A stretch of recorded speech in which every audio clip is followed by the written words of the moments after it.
নমস্কার দর্শক বন্ধুরা, সকলকে স্বাগত জানাই। প্রথমে শতকোটি প্রণাম জানাই মহাশক্তিরূপিণী শ্রী শ্রী শারদা মায়ের চরণ যুগলে। আজ আমাদের উপস্থাপনা মায়ের কিছু অমৃত কথা। মা বলতেন, জপ ধ্যান করবে, সৎসঙ্গে থাকবে, অহংকারকে কিছুতেই মাথা তুলতে দেবে না। দেখছো না রাখালের কেমন বালক ভাব, এখনও যেন ছোট্ট ছেলেটি। শরৎকে দেখো না কত কাজ করে, কত হাঙ্গামা পোহায়, মুখ বুজে থাকে। ও সাধু মানুষ, ওর এত সব কেন? ওরা ইচ্ছে করলে দিনরাত ভগবানে মন লাগিয়ে বসে থাকতে পারে।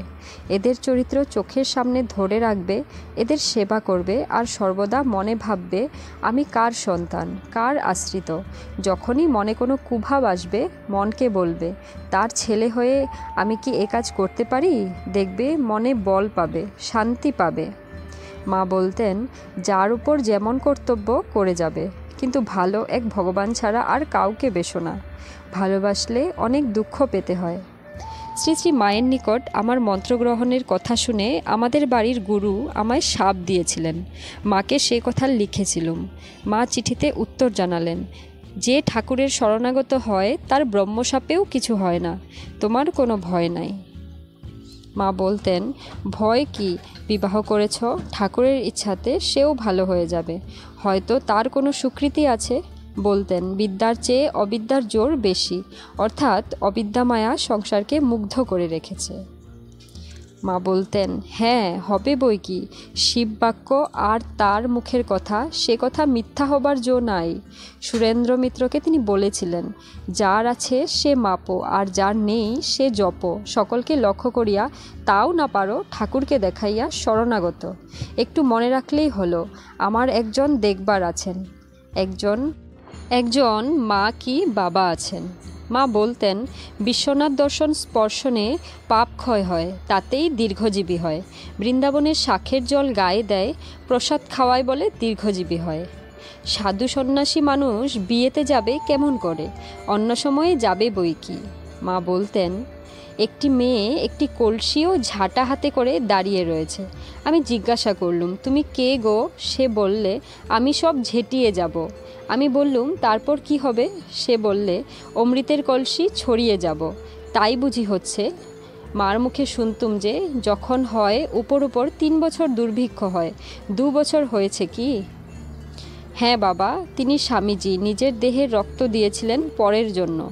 নরেনেই তো বিলেত থেকে ফিরে এসে এই সব করলে, তাই ছেলেদের দাঁড়াবার একটু জায়গা হয়েছে। এখন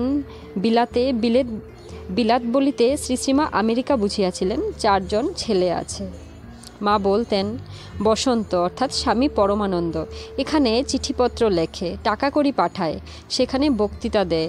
যোগেন স্বামী যোগানন্দ খুব কঠোর করেছিল। তীর্থে গিয়ে আজলা অঞ্জলি করে জল খেত, রুটি শুকিয়ে গুঁড়িয়ে রেখে দিত, তাই কিছু কিছু খেত।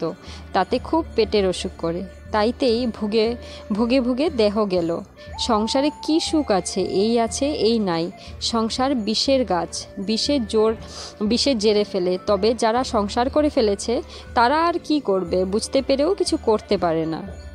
মা বলতেন, মাদ্রাজের 2টি মেয়ে 20-22 বছর বয়স, বিবাহ হয় নাই, নিবেদিতা স্কুলে আছে। আহা, তারা সব যেমন কাজকর্ম শিখেছে। আর আমাদের এখানে পোড়া দেশের লোকে কি 8 বছর না হতেই বলে, পরগোত্র করে দাও, পরগোত্র করে দাও। আহা, রাধুর যদি বিয়ে না হতো তাহলে কি এত দুঃখ দুর্দশা হতো? মা বলতেন, সমস্ত রাত ঠাকুরের ভাব হতো, তাই দেখে আমার ঘুম হতো না। ভয়ে জড়সড় হয়ে থাকতুম, ভাবতুম কখন রাত পোহাবে। একদিন ভাব আর ভাঙে না, তখন অস্থির হয়ে কালীর মাকে ঝি দিয়ে হৃদয়কে ডেকে পাঠালুম। সে এসে নাম শোনাতে তবে ভাব ভাঙে। পরদিন ঠাকুর যেরকম ভাব দেখলে যে মন্ত্র শোনাতে হবে আমায় সব শিখিয়ে দিলেন। দেখলুম কোথায় চলে গেছি, সেখানে সকলে আমার কত আদর যত্ন করছে। আমার যেন খুব সুন্দর রূপ হয়েছে। ঠাকুর রয়েছেন সেখানে, আর পাশে আমায় আদর করে বসালে। সে যে কি আনন্দ বলতে পারি নে। একটু হুঁশ হতে দেখি যে শরীরটা পড়ে রয়েছে। তখন ভাবছি কি করে এই বিশ্রী শরীরটার ভেতর ঢুকবো। ওটাতে আবার ঢুকতে মোটেই ইচ্ছে হচ্ছিল না। অনেক পরে তবে ওটাতেই ঢুকতে পারলুম এবং দেহে হুঁশ এলো। মা বলতেন, ভোগের জিনিস সব নিয়ে থাকলে আর ভোগের উপকরণও সব এসে থাকে। বাবা, কাঠেরও যদি মেয়ে মানুষ হয় তবে সেদিকে চাইবে না, সেদিক দিয়ে যাবে না। মা বলতেন মন্দ কাজে মন সর্বদা যায়, ভালো কাজ করতে চাইলে মন তার দিকে এগোতে চায় না। আমি আগে রাত 3টের সময় উঠে প্রত্যহ ধ্যান করতুম। একদিন শরীর ভালো না থাকায় আলস্যবশত করলুম না। তা কদিন বন্ধ হয়ে থেকে গেল। সেজন্য ভালো কাজ করতে গেলে আন্তরিক খুব যত্ন ও রোখ চাই।